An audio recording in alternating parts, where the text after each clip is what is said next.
welcome to Death Row. Like we always do about this time. I'm gonna fight your fucking ass! You don't got, you're playing touch butt with that dork in the park. There's a little snake in the grass. Hey, I'm not surprised, motherfuckers. No fucking Jesus, people. I'd like to take this chance to apologize to absolutely nobody. Hey, pussy, are you still there? I back. Who the fuck is that guy? Break out the red panties. We're rich, baby. I would like to introduce.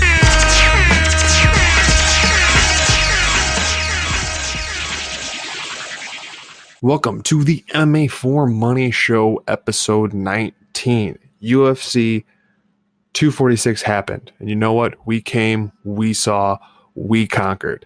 Everybody on the MMA for Money team that gave you guys free bets, free picks. It was a perfect night. We walked away huge. The bet that me and Mike gave you, the two bets we gave you, both won for plus 2.5. MMA Gangster killed it with his props. He had Olenek by sub for plus 1.8 and Modafari Barber goes decision at plus 2.3, giving you guys plus 6.6 units completely free. Boom. Completely free. You didn't pay us anything for those. We gave them to you because we want to make you guys money. We want to make us money. We want to make you guys money. Now, the person you heard boom is my co-host right over there. That is Mike Copenhaver. Mike, say hi to the peoples. Hey guys, how you guys all doing? And before I get too far with it, since I have a tendency to forget that, I am at MMA State of Mind. My name is Bob Voss. Mike Copenhaver, as I said, he's at Don't Cope, Just Win. We are the heads here on the MMA for Money Show podcast, where you can catch us on YouTube, Stitcher, iTunes, anywhere you can find podcasts. We're there. Please rate, review, subscribe to us on any one of those mediums that is your particular favorite. Whatever tickles your fancy, follow us there. We will make it worth it. I promise. Now, as you know how these shows go, we're going to give a review of UFC 246 that happened just last weekend, but we did so well on. Normally we do some news and announcements. Not too many have come up, so we might move just past that. We're going to do a brief quick picks for the Bellator this weekend with the debut of Cyborg. And then we're going to get into UFC on ESPN Plus 24, Blades vs. Santos Rally. That's the last time you'll ever hear me say that. I was going to try to do that to be a little bit more professional, but you know what? We're going to do what we've been doing and just do the UFC and the city that it's in, because I'm just saving syllables here. And we're going to go over a preview of that, give you guys actually a parlay on that one that me and Mike are fairly high on. It's pretty safe. And then we'll let you guys go for the weekend. But you know what? We're just going to get right into UFC 246 review. We're going to start with the upset, the big upset, the train that got derailed, but the fight that we called. Maycee Barber lost to Roxanne Modafferi, who at the time of we recorded our podcast was a plus 600 underdog, and by decision was plus 1100. If you remember us talking about those. Maycee Barber, according to her, tore her ACL 10 seconds into the fight and just couldn't handle what Roxanne was throwing down. According to Roxanne, it was likely more in the second round when she saw her step awkwardly in her knee buckle. Whichever way you want to go with that, doesn't really matter because Roxy won. Modafferi won. My only sad moment was I didn't actually end up betting this fight, and it hurts so bad. Poor Bob, dude. Bob was busy. Bob was so busy with his family. I talked about betting on it in our end of the year show on bets I was looking forward to. I talked about betting her straight would be such a good play. I talked about betting her by decision would be even better play because that's likely the way she's going to win. And I had every intention to. And then you know what? Sometimes schedules get in the way of doing the hard-hitting research. But you know, we still give you guys winners. And if you followed our leanings, you made a lot of money on this fight. So I still think Maycee Barber is going to be a force in this division. She's still so young, man. She's so young that she has a chance to come back and really make a name for herself and just blow up in this division. Kudos to Roxanne Modafferi for getting another big upset win over an up-and-coming name. And here's hoping she actually gets a little bit of payment for it. Mike, how'd you feel about this fight? And where do you see Barber and Roxanne going from here? Oh, well, man, I the whole fight, obviously, I was thinking about you and I's conversation about how this fight was going to play out. We certainly weren't one of those suckers who put Maycee Barber in a parlay or put her in anything in our bet slips. We would never trust an overhyped young girl like that in the sense of she's fighting a veteran. like Bob was the first one to call this. I'm not going to take the credit for like steering us towards this. This was mostly and all Bob.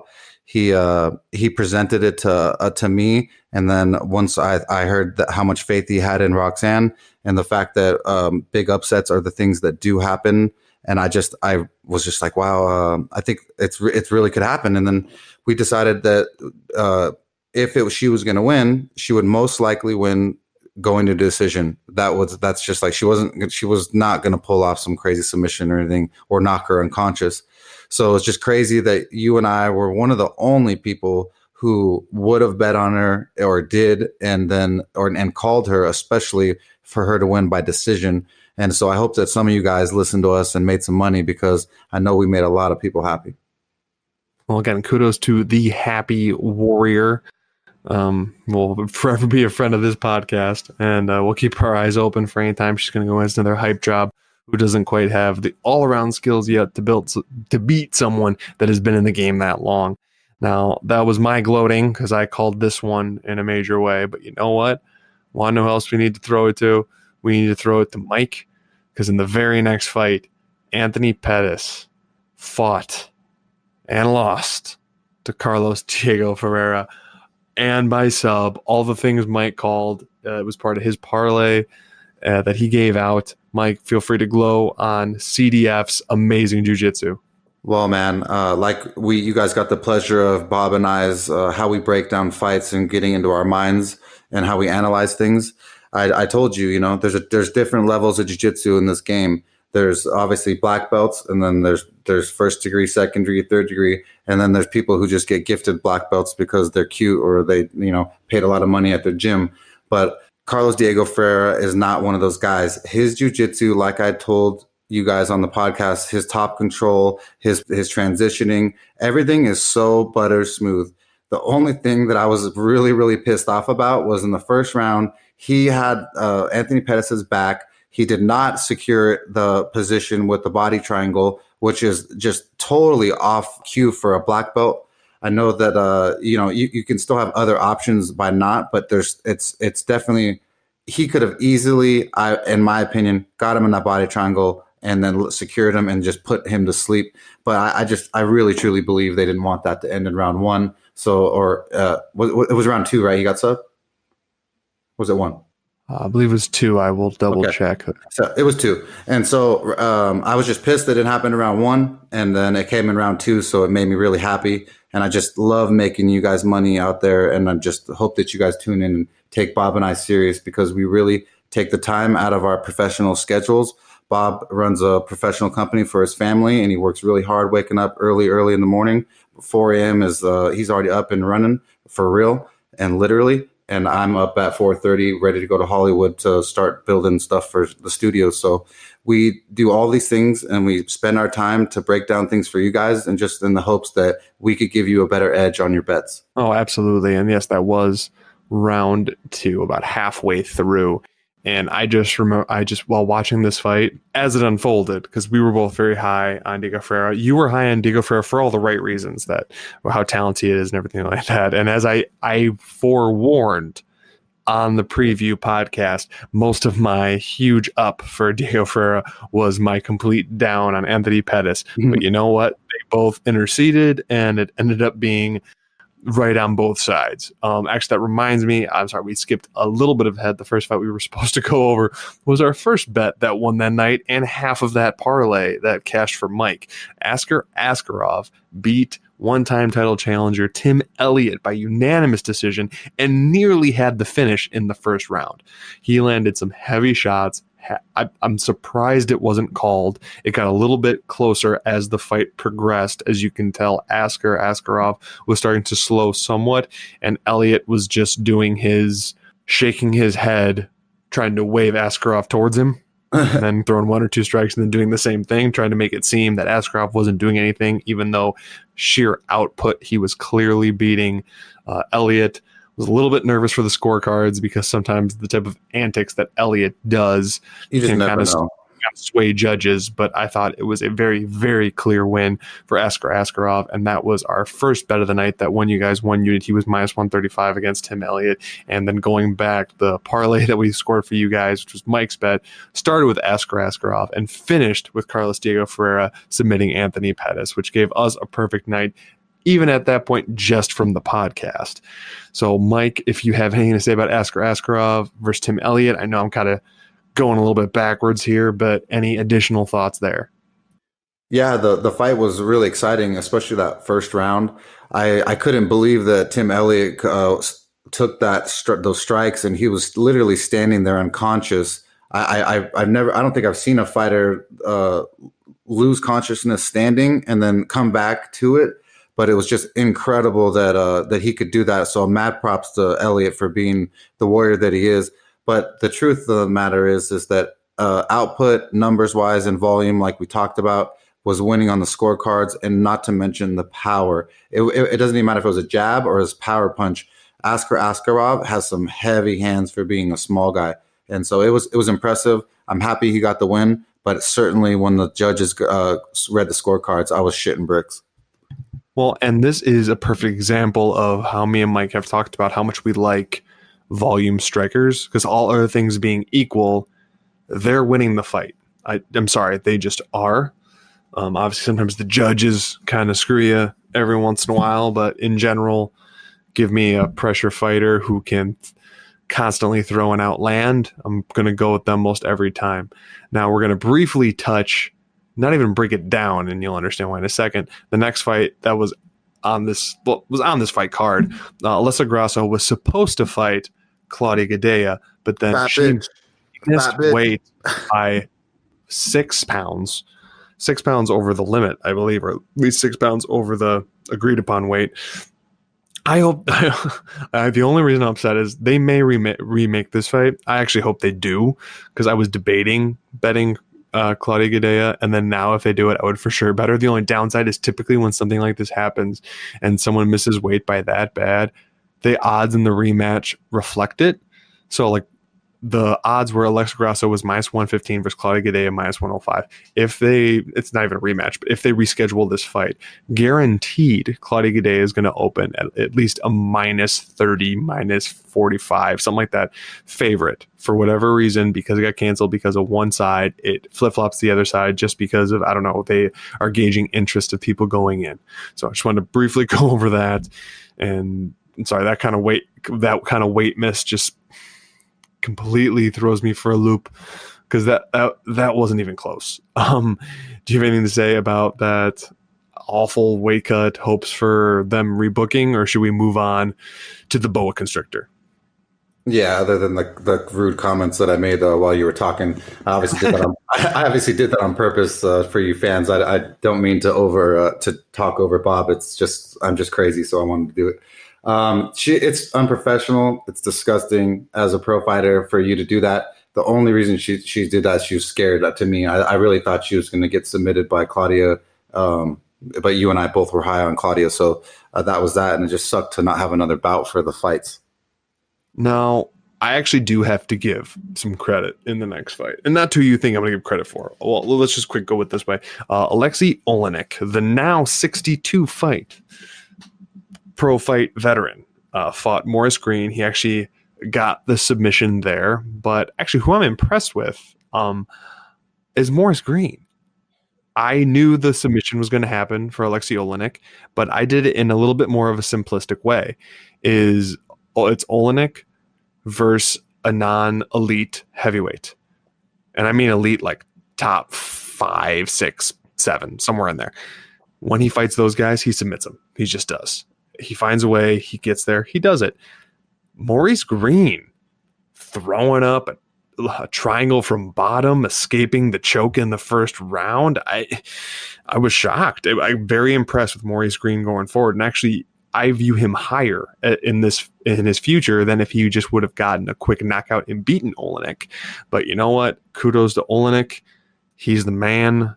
And because of his submission win, MMA Gangster, who also gives out free plays for you guys at MMAformoney.com, in his props article, had Alexei Olenek by sub at plus 180. So he won you guys another 1.8 units. Mike, you got anything going on for Alexei Olenek versus Maurice the Crochet Boy, if I got that right? Yeah, it just pretty much turned out exactly how you and I said. Super unpredictable in the sense of we didn't want to bet it or have any sense of the part of it because heavyweight fights are really weird and hard to judge. I liked Green for his striking, and I favored him more, and you favored Olenek in that sense. So you won the fight, and when we had not a disagreement, but when we talked, I definitely thought Green had the higher ceiling, and he definitely showed that, like you saw. He's not just some striker. He definitely is someone trying to do something, and it made the fight really exciting because Olenek was not wanting any part of that on the feet. Like I said, I knew that he was not going to want to be hit by Green, and once he felt it was going to be a mad dash to the ground. And I'm surprised that the Green couldn't get him out of there before he got him down. But it was still a great fight for the two heavyweights. I mean, we've seen some heavyweight fights that are so terrible that we boo them all the way, you know. So Olenek's super impressive, man. I can't. It's kind of ridiculous how good the old man is, and I just can't say enough good things about that old man. Sorry, the Maurice Green is the Crochet Boss. I don't know. I thought it was boy, but he has some major upside. It's like I said, and like you said, and he's only 33. That's super young for a heavyweight. He's 6'7", 82-inch reach, 243 pounds. I mean, like he has a good chance to be fairly good. Like I'm impressed. And honestly, the only reason that Olenek is doing a lot is, I mean, he's older. I mean, I'm pretty sure his career has spanned like 3 weight classes. I'm pretty sure he started at middleweight way back in the day, and now he's just slowly progressed up to heavyweight because he's so much better on the ground than most any heavyweight he would ever fight, except maybe like Verdum, that he has just an extreme advantage. And if it gets there, he's gonna get you. There's one fight we didn't preview, but we could just review a little bit, I suppose, because it got bumped up to the main card after Alexa Grasso and Gadea got removed. Brian Kelleher got a much needed submission win. He got a guillotine choke over O'Day Osborne. Sorry. The only reason I want to bring up this fight is the fact that he had such a tight squeeze and submission that O'Day had to tap with his foot hitting against the back of Brian Kelleher's leg, and I just thought that was beautiful. Mike, got anything to say about that ridiculous submission, or happy for Brian Kelleher that he finally got a win on the last fight of his contract? I hate him, dude. I'm so pissed. And the reason why I'm pissed is I rarely go and do a degenerate parlay, which means I rarely go over 2 fighters if I'm going to do a parlay because it's just so hard to cash 1 or 2. Well, 1 second, Mike. Just a quick pause. Just to quick explain, a degenerate parlay is a parlay of a lot of big favorites, usually 3 to 5, if not more, fighters are involved. For those of you who don't know what that is. So I fucking believed in Askar Askarov, Carlos Diego Ferreira, Yodik Yusuf, and then I somehow got so greedy that I had to throw in little Ude, whatever you want to say. I don't even want to comprende. I don't like the guy, dude. I hate him now. I hate both of them. They've ruined me, dude. I threw out a 1 unit parlay that was gonna be 7 units back. I never do something so stupid like this, and I was so close, dude. All 3 of them won, and then that stupid cheeseball little prick did that to me, dude. And it's just we had the best night for MMA for Money. I still had the best night. It's crazy how you could win so many units and then still be such a greedy piece of shit where 1 unit haunts me. 1 unit. It's not like I had 7 or 8 that I was going to win. It was just 1, but it's 7 that I felt like I had in my hand and I got robbed, bro. That's it. And stuff like that happens. Even previously when we were talking about on this card, me talking all that glorious things about Roxanne Modafferi, but never actually placing the bet. It's like that money was as good as mine, but if you don't make the bet, you don't win it. Or if you make too big of a parlay, one of them drops, and that's the tricky part with parlays, and we'll talk about that a little bit later. But moving on. So Holly Holm, who Mike was super high on, and I wasn't down on her. I just think at some point she is going to show up old, but apparently that's not yet. She's still too far ahead of her with everything. Mike was glowing on her striking. Holly Holm had a clear decision win over Raquel Pennington and maintains the top 5 status, I suppose you can say. Mike, could you go into this performance? How'd you feel about it? It was like a little bit more clinch heavy than I would have liked to have seen, but dominant win for Holly Holm. Yeah, I mean, I love Holly Holm, so a win's a win. I think the fans forget that their job is to go in there and to get a win, and that's it. Like it's any means necessary. Holly Holm just came off getting knocked out by Nunez. You could tell she definitely was a little bit more shy striking than she normally was, and she didn't want to take big strikes. So I was a little disappointed in that sense, but Holly Holm's Holly Holm. She's a beautiful person and soul. And so I'm just happy that she got a win, that she's still in the UFC and going to be pushing her name. And then if you saw those photo shoot pictures today, I mean, she does a body good. Now that was the co-main event to, I'm not going to say a lackluster card because it was actually fairly entertaining, but in terms of name value, really this was a 1-fight card. And that fight did not disappoint. Conor McGregor straight annihilated, mauled, destroyed, disintegrated. I'm going to go with disintegrated. That's going to be my favorite one so far. He disintegrated Cowboy Cerrone. And I'm not going to say that he invented the shoulder strike or that because he didn't, but I've never seen it used that effective. He broke the nose with just 2 shots of it. I think the breakdown I heard is he broke the nose with 2 shoulder shots to the nose. He bruised the orbital with that flying knee that he threw and then put him out with about 2 more shots. It was a 41-second fight, and I don't think I've ever seen a 41-second fight where that ends with the finish where I could honestly say I think the ref gave Donald Cerrone every opportunity to fight back. It was a super clean stoppage, very warranted, and oh my goodness, was that an insane fight. My only regret was the interview that we both saw that we had talked about on the last show of putting some money down on rounds 1 and 2. So honestly, here's hoping you listened to us and didn't look for us on Twitter later and just went with that, because then you made even more money. But we got scared off because he made it seem like he wanted to get some rounds in to ease back into it, and that scared us off enough. Because honestly, sometimes those interviews are a nice way to lean into how a fighter's thinking on fight week. But apparently he saw too good of an opportunity and he took it. So kudos to anyone that had the round 1, round 2 for Conor McGregor. As we said, if you were going to bet him, that's the way to bet him. And man, he looked good. What do you see for him next, and how do you feel about that performance? I mean, the performance is hard to judge. I knew that he was going to destroy Cowboy. Bob and I told you he was going to destroy him in the first round or the second round. There was no winning for Donald Cerrone. It wasn't happening. UFC wasn't letting it happen. There's nothing for Donald Cerrone like there is for Conor McGregor. Conor McGregor now can go back to being their little golden boy, pony child, whatever you want to call him, and have a Khabib rematch, which he doesn't deserve, which they're going to let him have anyways, most likely, because it generates numbers. And or it could be Gamebred Masvidal for the BMF title, which would be huge in itself, and I would be jazzed. So there's tons of options now, and we're going to have all kinds of exciting things. I guess the UFC is better when Conor's in there because it's kind of like Tiger Woods when he's winning in PGA. It's just way better to watch. So I'm happy that Conor's back. I'm happy that he won, and he did act more gracious and more professional, and definitely more like a mixed martial artist and a father should.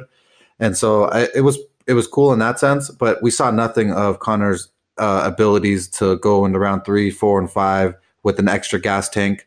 We didn't see him face adversity of any kind. So not like it's just all smoke and mirrors and jibber jabber. I can't wait till they match up with Khabib again, and Khabib just slam him down the ground, whoop his ass, and you and I will all get money. Hopefully it's a better line. After just this one fight, I'm not sure be a better line.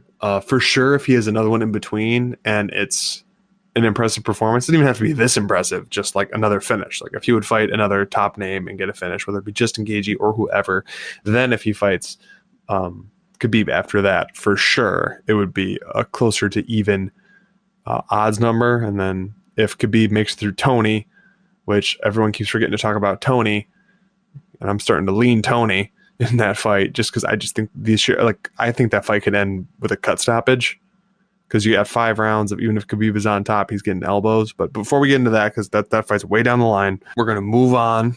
One quick thing is they had said that, or I think it was Dana White quote, said that the pay-per-views are trending to be over 2 million, which is awesome. And that would be the highest ever since they've been on the ESPN Plus pay-per-view platform.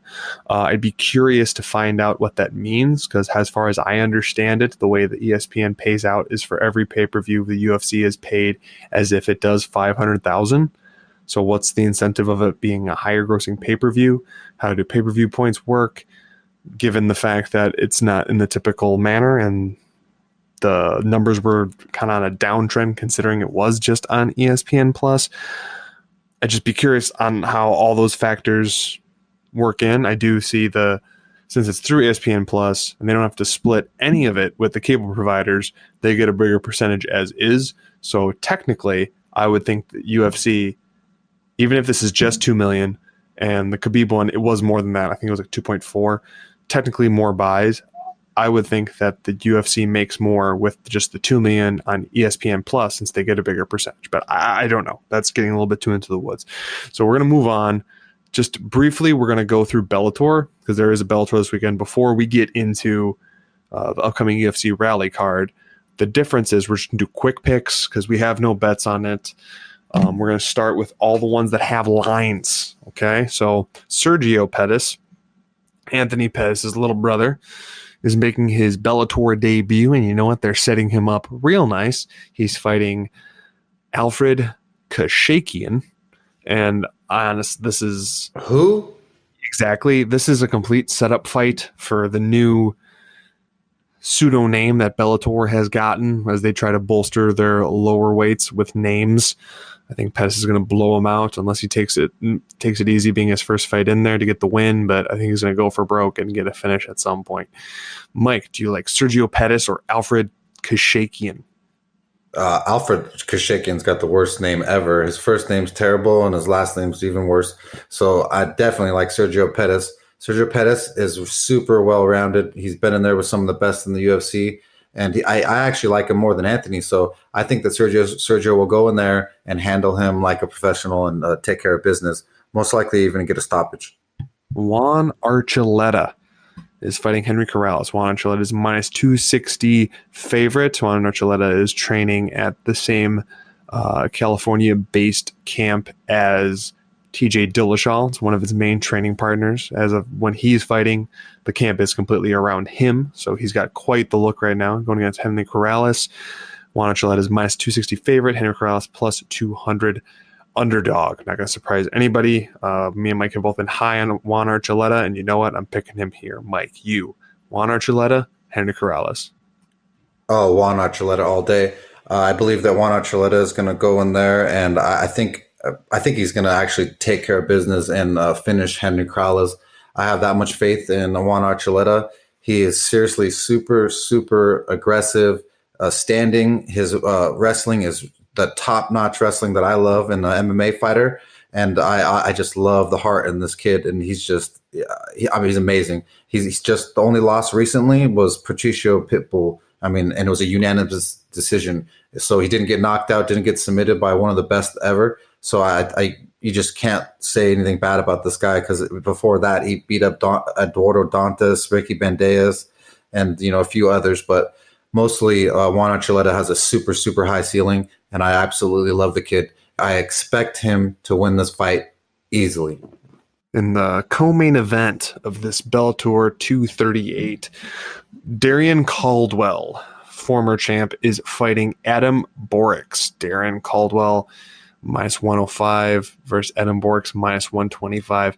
Now here is a fight that I was leaning to as a bet on the Borics side when I thought the Caldwell name would have had him being the favorite. He opened only at minus 110. He's minus 105 now. And Adam Bork's actually opened at minus 130, which kind of surprises me, and he's at minus 125. I thought I might have been able to get Bork's at dog money, but that did not happen, and I am staying away from it, but the pick is Bork's. Mike, how do you feel about this co-main event? Well, if everyone's known me and listened to me, I love wrestling, and I usually always pick the wrestler. I've also picked Darren Caldwell to win many, many times in his career because of his superior wrestling. But I've gotten sick and tired of his lay and pray wrestling. He has no transition jiu-jitsu abilities. He's pretty garbage on top. I have no faith in him standing. Absolutely no faith. He throws the weakest, softest pillow hands that are just terrible. So I can't trust him at all. And if I had to pick one, I would pick Adam Bork's because he's more well-rounded and a better mixed martial artist. In the main event of Bellator 238, Christine Cyborg Santos. I'm combining a bunch of stuff. Sorry. Justine, she used to be Santos, now she's Justino. I'm going to stick with Cyborg because I don't mess that up. She's a minus 410 favorite over current Bellator champion, Julia Budd, at plus 330. The only reason this is interesting to me, this is the first time in a very long time that Cyborg is actually fighting a true tested featherweight, as opposed to when she fought Megan Anderson, who may be a featherweight but is untested. I think this will be closer than many think. I think it will actually get out of the first round. But I do see Cyborg winning. Obviously, there's no good amount of money for bets anywhere given her sheer size of favorite, and I don't even want to get into the props with it. And as of right now, there are no props because it's Bellator. Mike, what's your pick for the Bellator main event? Well, I'd have to go with Miss Cyborg. I just think she's got more experience and has been in this game for a little bit longer at the upper echelon of the sport. I think Julia Budd could possibly sneak in a tricky strike and combos which could rock Cyborg. So I wouldn't say this is a lock at all, but I think that Justine Cyborg should win this. Now, that was it for Bellator. And obviously we just did picks because there's no odds that speak to either of us. And we're going to move on to the UFC. Occasionally there will be bets on Bellator fights, just not these Bellator fights. We're going to talk about UFC Rally, cutting out all the middle words of whether it's plus, what number that is, who's fighting. We'll get to that in a little bit, but it's in Rally.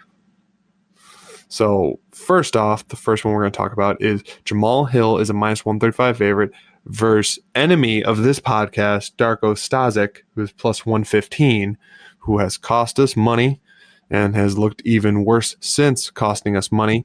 And I'm actually really high on Jamal Hill as a possible light heavyweight prospect. And if his number was a little bit lower, I would definitely bet it. But what's scaring me away is he is minus 135 and relatively unproven, even though Darko is not a good measuring stick for the division. He should still beat him, but it being his full-blown UFC debut, he has a win in the Contender Series. I'm going to hold off.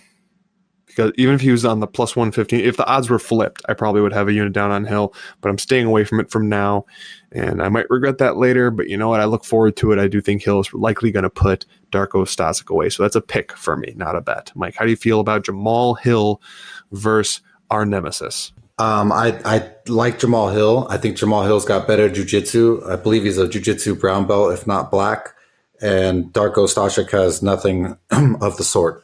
Darko Stasic has 3 minutes in bed for the best girl at best. He's got 3 minutes in the UFC to throw big bombs and then gas his arms so fat and swollen and that he can't swing anymore. And that's what he does. He just stands there and just pretends to throw a bomb every once in a while. And then he has no ground game for you to rely on. So it's garbage. So I like Jamal Hill. I hope that Jamal Hill can get him in a submission and end the fight. So that's what I hope. If you can't tell, there's no love lost between us and Darko Stasic. So here's hoping he gets his third loss, unless the UFC is going to keep him around to get guys wins. And he'll get booted and come into a KSW show near you. Next, Hannah Cyphers is a plus 140 underdog versus mainstay since tough Angela Hill, minus 160 with her little mini Twitter sensation and loyal following. I talked about Mike with this a little bit before we recorded, trying to flesh out some ideas. And I like Hannah Cifers for one particular reason, because I think Angela Hill is the better striker, all around better MMA fighter. I do think Hannah Cifers can do one thing that has proven to be difficult for Angela Hill. I think Hannah Cifers can just straight pin her up against the cage with the occasional dirty boxing and win a very, very boring decision. I've been leaning towards Cifers a little bit, but just since that's her only path to victory, in my opinion, just to straight muscle Angela Hill, I don't want to bet it, because even in the clinch being held against the fence, Angela Hill can still throw some strikes. So that's what's keeping me away from it. But as a pick, I would pick Hannah Cifers for a very, very boring decision. Mike, how do you feel about the lone female fight on this main card? Yeah, like you said, Hannah Cifers is a little bit more talented than people are thinking, but Hill does have better striking, and that's the only thing that worries me. But I believe that Hannah Cifers is strong enough to do kind of a Holly Holm versus Pennington type of deal like this weekend, and push her up against the cage and woman handler, whoever you want to be, however it's said now for them. And I think that Cifers could pull out a sneaky little decision win. So if you were planning on fading Hill, I would for sure put down a bet on Cifers for a decision win. Now, a guy I know that Mike is particularly high on is Jordan Espinoza, or at least likes very particular aspects of his game. He is a plus 235 underdog to Alex Perez, who's minus 275, who many have been high on until he was humbled by Joseph Benavidez, although you can't take too much from that because now Benavidez is fighting for the title. There's still a lot of people high on Perez. I don't think he should be this big of a favorite. I don't. I would side with him, so I guess I would pick Alex Perez, but that number is way too steep in my opinion. Mike, how do you feel about your boy's chances? I actually like his chances a lot. I know for sure that Jordan Espinoza is the better wrestler, and I believe that. I really also believe he's the better striker. I believe he's got better defense, and he's more diverse. I don't know if he can last all three and do the things that I said, but I think that Jordan Espinoza can pull off this win. In the co-main event, here we are to some legit fights. Don't take that the wrong way. This is actually not going to be a boring fight card. It actually is going to be on the more exciting side, but in terms of name value and guys you can trust on with your money and be confident, it doesn't really start happening till later on the card. And here we are. In the co-main event, Rafael Dos Anjos is minus 265 favorite, rightfully so in my opinion, versus Michael Chiesa, who was the bane of my existence on the Tough Live season. He's a plus 225 underdog. Yes, this is a welterweight fight for two former lightweights, although RDA has now been at welterweight for a few years now and has completely filled out accordingly. Rafael Dos Anjos is the superior striker, the more varied striker. He has the better black belt degree with the better lineage. He's a little bit older. He's less dirty. Doesn't have a gross beard. All things are falling RDA here, guys. I like RDA in a big way. At absolute worst, I think he wins a clear decision, and I think it's a fairly safe play. And this is the start of a consensus parlay that we have going on. RDA being the first leg. Mike, obviously, I suppose the beans a little bit on your side on this fight, but do you have anything else to say about RDA versus Michael, the dirty homeless man, Chiesa? Yeah, this is actually a good little lesson for the fans on how I would look at a fight. Instantly, I would look up the Wikipedia for both these big name fighters, and usually even there, they'll have some jiu-jitsu credentials. And right off the bat, Michael Chiesa isn't a black belt, not even close. He's only a purple belt, and at best, if that hasn't been updated, he is a brown, which because it takes so many years just to transition, which I still believe he's only a purple. So right away, we have Michael Chiesa as only a purple, brown at best. And then now we have RDA, who is a third-degree black belt in jiu-jitsu under one of the best jiu-jitsu coaches in the world. And then after that, we go to striking. RDA, some of the best kicks that you could ever ask for, and aggression coming forward. He's also a southpaw. Southpaws are trouble for most people. So everything is pointing towards RDA whooping the absolute shit out of Michael Chiesa. Chiesa can go cry to his mommy and hug her and cry in her arms, because RDA is most likely going to finish him and knock him out cold. And that's really, truly what I believe. Or submit him, because he is that much superior on the ground. He's superior every single where, and I don't think this fight even goes to the distance. So this is definitely the start of our parlay, and we're putting down some, what is it, 1 unit? 1.05 units, and this is the start of the parlay. Now, to close off said parlay, in the main event of UFC Raleigh is Curtis Razor Blades, the best nickname combo that you could pretty much come up with, going against Junior Dos Santos, the one-time champion, the multiple-time challenger, the old bastion of elite heavyweight. They're clashing, and we are high on Curtis Blades, man. He is a young heavyweight with skills well beyond his years. He's only lost to Francis Ngannou. Yes, he got finished both times. The first time, a little BS-y, in my opinion. It was a doctor stoppage from a swollen eye. He was taking the shots, though. The second time around, he actually got put out, but it's only his second time ever being put out. He is currently at 12-2. He's the number 4 in the division. He has records for basically every type of takedown comparable you can think of. And I'm not just saying this because he was born right down the road from my house. I'm not saying this just because he's from my local home city. I'm not just saying this because he went to the same college as me for a little bit. All those things are great. I could put that all aside. He's at a great team. He's at Elevation Fight Team. He is one of the very, very few fighters that Dwayne Bang Ludwig actually still trains and participates in his training. And even more so than TJ Dillashaw right now, 1, because he's on suspension, and 2, he's living out in California, whereas Curtis Blades has chosen to live there and train there all the time. He also has great training partners. He has recently started training with Alistair Overeem consistently, because after he beat Alistair Overeem started going to Elevation Fight Team and has become a close training partner. And one of the best people to train for when you're going to fight Junior Dos Santos, Alistair Overeem. Obviously, JDS has some power. It's not Ngannou power. I don't know who has Ngannou power other than Ngannou, but you know what? JDS does not. JDS is slower than he has ever been. He's still a decent boxer, although it's a 1 to 2 shot boxer. He's not a layered boxer. He does not throw combinations.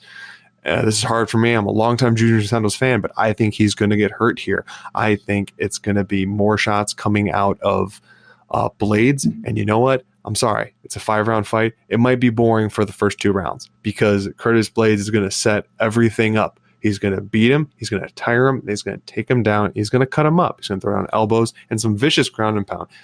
Curtis Blades' ground and pound is getting hellacious, and JDS has taken a severe amount of damage over the last couple of years, dating back to the second Kane fight. I don't know how much more he can handle, let alone the Alexander Volkov fight that he was recently supposed to have got called off just a few months ago from a horrible leg infection. So here, who knows if he's even back from that? So, Curtis Blades, yes, I'm spilling the beans again, but this is the last fight we're talking about, is the other side of that parlay. It is the -265 of RDA and the -240 of Curtis Blades together for -105, and that's to win 1 unit. So our bet is Curtis Blades and RDA at -105 to win 1 unit. Yes, it's a square bet. Yes, there's nothing fancy about it. But you know what? It's 2 guys that are safe, consistent fighters who will fight for your money. They're guys that you can trust more often than not, more so than you can for most fighters who are willing to just take it to the chin and bow down. So, Mike, before I completely give any and all information about this fight, what do you got to say about the second part of our parlay there, Curtis Blades? Well, Curtis Blades is obviously much younger than JDS, and JDS has just taken so much damage over the years. just recently knocked out, and we don't know what shape he's in. And you just said he had a leg infection. We don't know if he was how long it took for him to get done with that and then start training. And then he's still got some ring rust, and in a division where, you know, one hit behind the head could end it, or it's a 5-round fight, and his gas tank might not last that long. So I really believe that Curtis Blades has the ceiling here. His elbows down on the ground are vicious, and I really truly see him getting down Junior Dos Santos and landing some vicious elbows that end up cutting him up and blooding him up so badly. And yet, like Bob said, it might not be in the first or the second. I hope it is, but it could be down the line when Junior Dos Santos is a little more gassed. But Blades got more cardio, better wrestling, and Junior Dos Santos is really no threat on the ground at all. I know usually when there's a black belt, I'm super high on him, but JDS is one of them. I'm not. He submitted one person in his entire career, and it's not good jiu-jitsu. It's just whatever he's got. So I think that Blades can not only land a big shot, but I think he's going to take him down and land a bunch of big shots. So we're closing our parlay with Blades, and we're going to win you guys this money. Being safe is better than being sorry. And sometimes when you just don't feel like there's a big edge on a card, you don't fire, or you fire safely. So we want to teach you guys how it's done. Well, and that is the appropriate way to put that. I mean, you don't want to force plays. We've talked about that before. When you force plays, bad things happen. I mean, you might win in the short term, but in the long term, you go in for every little fight you have a tingle about, you're going to end up losing money. So you know what? We want to keep winning you guys money. So we're going to play it safe here. I know normally I say we have a minimum of 2 bets per card, but on a card like this, it seems super trappy with some of the fights, and this just seems like the safest and best bet to put forward towards you guys. You might see other people putting this one out because it is that straightforward, but you know what? Everything put together, we're going to end up making you more money in the future. So thank you for listening to us. Again, rate, review, subscribe wherever you can. We are consistently putting out shows for you guys. And if you don't want these full, long breakdowns, obviously you love our voices. Obviously you think we're hilarious. Obviously you think we're geniuses. But if you just want to check into like a little snippet, you can go to our YouTube channel.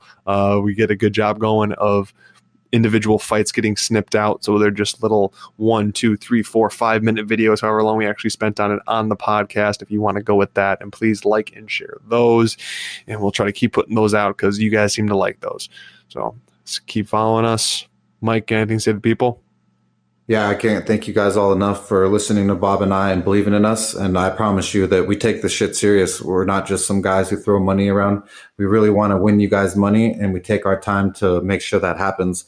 And another thing, I work for the studios, and one of our shows is coming out on Thursday. It will be called Outmatched, and it will be on Fox 11. So if you could support that show, it's a new pilot. Jason Biggs will be in it, and it's going to be hilarious.